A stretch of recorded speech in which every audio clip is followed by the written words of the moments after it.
యేసుక్రీస్తు పరిశుద్ధ నామములో ఈ పాడ్కాస్ట్ ద్వారా వాక్యాన్ని వింటున్న ప్రతి వారికి ది ఫాదర్స్ ఫెలోషిప్ తరపున నా హృదయపూర్వకమైనటువంటి వందనాలు. సామెతల గ్రంథం 8వ అధ్యాయము 21వ వచనం. నన్ను ప్రేమించు వారిని ఆస్తికర్తలుగా చేయుదును, వారి నిధులను నింపుదును. నన్ను ప్రేమించు వారిని ఆస్తికర్తలుగా చేయుదును, వారి నిధులను నేను నింపుదును అని ప్రభు సెలవిస్తున్నాడు. మనం ఆశీర్వదించబడడానికి, ఆస్తికి కర్తలుగా మార్చబడడానికి, లేదా మన నిధులు నింపబడడానికి ఆయన పెట్టినటువంటి కండిషన్, ఒక కట్టడ ఏంటంటే, ఒక నిబంధన ఏంటంటే ఆయన్ని మనం ప్రేమించాలి. నేడు మనం ప్రేమిస్తున్నాము అని అనుకుంటూ మరి ఆశీర్వాదాన్ని పొందుకోలేకపోవడానికి గల కారణం ఏమిటి అని ఆలోచించినట్లయితే దాంట్లో మనకు అనేకమైన విషయాలు బయలుపరచబడతాయి.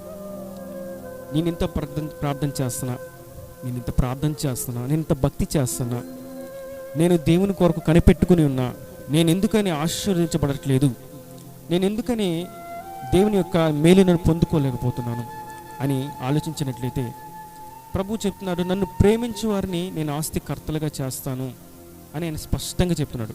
ఆయన మాట అవును, ఆయన మాట సత్యము, మరియు ఆయన అంటాడు, మాట ఇచ్చినది నేనే, దాన్ని నెరవేర్చువాడను నేనే అని.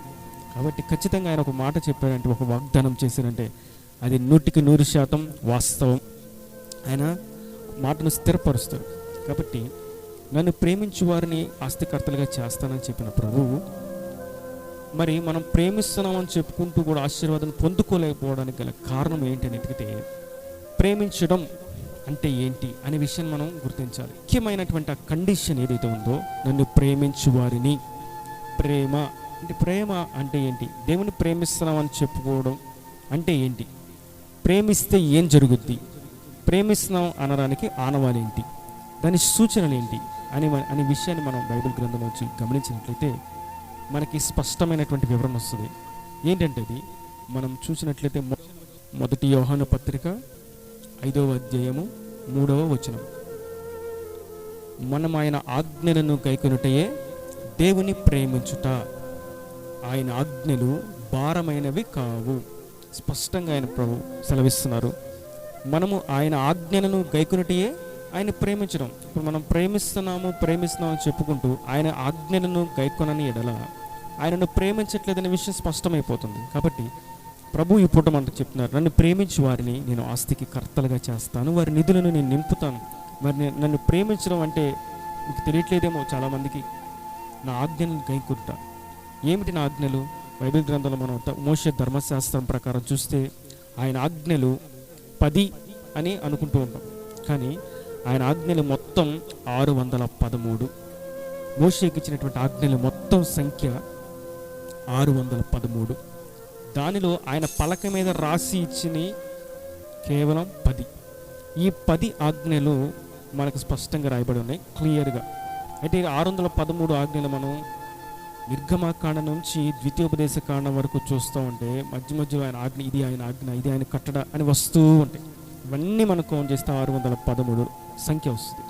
అయితే ఆయన ఇచ్చిన 10 ఆజ్ఞలు, మొట్టమొదటి 4 ఆజ్ఞలు కూడా దేవునికి మనిషికి మధ్య సంబంధం.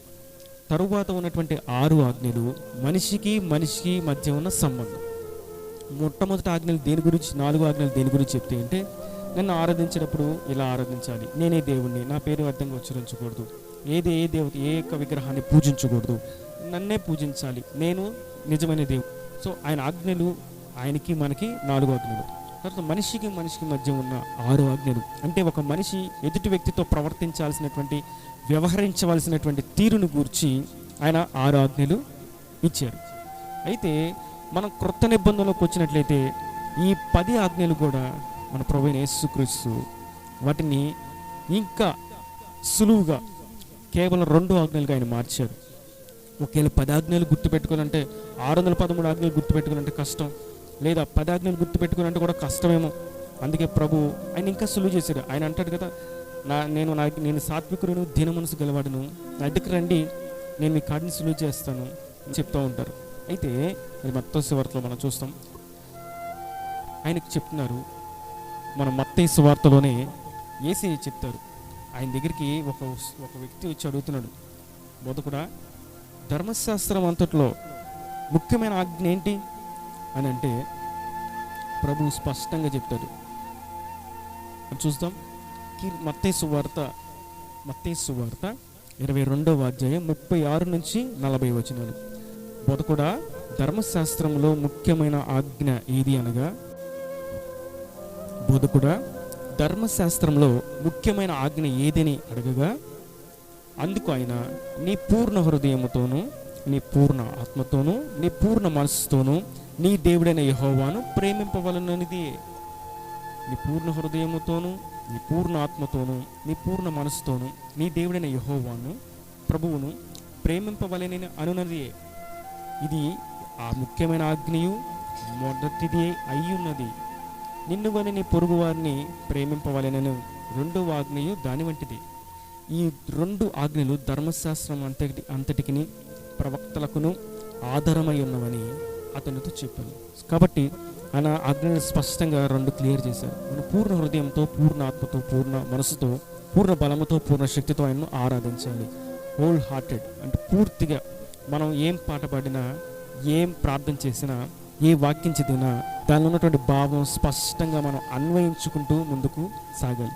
అంటే జ్ఞానం కోసము, పేరు ప్రఖ్యాతుల కొరకు, అదేంటే గొప్పతనం చూపించుకోవడం కొరకు చేస్తే కనుక దానిలో ఆజ్ఞ పనిచేయదు. అది పూర్ణ హృదయం కాదు. దేవుని కట్టి ఆరాధన, అటువంటి ప్రార్థన ఆయనకి ఇష్టం ఉండదు. వాటిని ఆయన ధృవీకరిస్తాడు, పక్కన పెట్టేస్తాడు. అయితే ఆయన కోరుకుంటుంది ఒకటే, పూర్ణ హృదయంతోనూ పూర్ణ ఆత్మతోనూ ఆయన ఆరాధించాలి, స్తుతించాలి, ప్రార్థించాలి, వాక్యం ధ్యానించాలని. మరియు ఆయన అంటారు, నిన్ను వలె పొరుగు వారిని ప్రేమించు.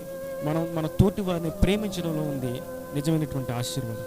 మన తోటి వారిని ప్రేమించకుండా నేను మందిరానికి వెళ్తున్నాను, నేను దేవుణ్ణి నమ్ముకున్నాను, ఆజ్ఞలు పాటిస్తున్నాను, నేను ప్రేమిస్తున్నాను దేవుణ్ణి అని అంటే కనుక అది సాతానుగాడు వారిని గుడ్డుతనం నడిపిస్తున్నాడు, వారి ముఖంకు ముసుగు వేయబడిందనే విషయాన్ని గుర్తించాలి.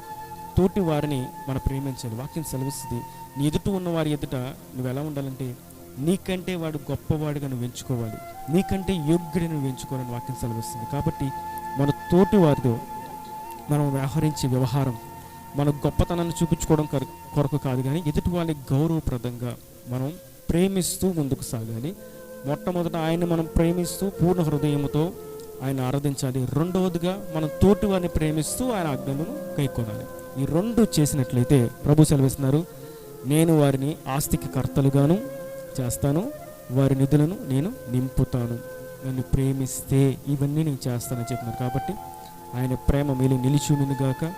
మీరు ఆయన ప్రేమించి ఆస్తికి కర్తలుగాను, మీ యొక్క దీవెనలతో మీ యొక్క కుండలు నింపబడినట్లుగాను దేవుడు దీవించి ఆశీర్వదించునుగాక. నేను దేవుని మాటల ప్రతి వాని హృదయంలో నీరు కట్టి ఫలింప చేయనుగాక. ఆమేన్. God bless you.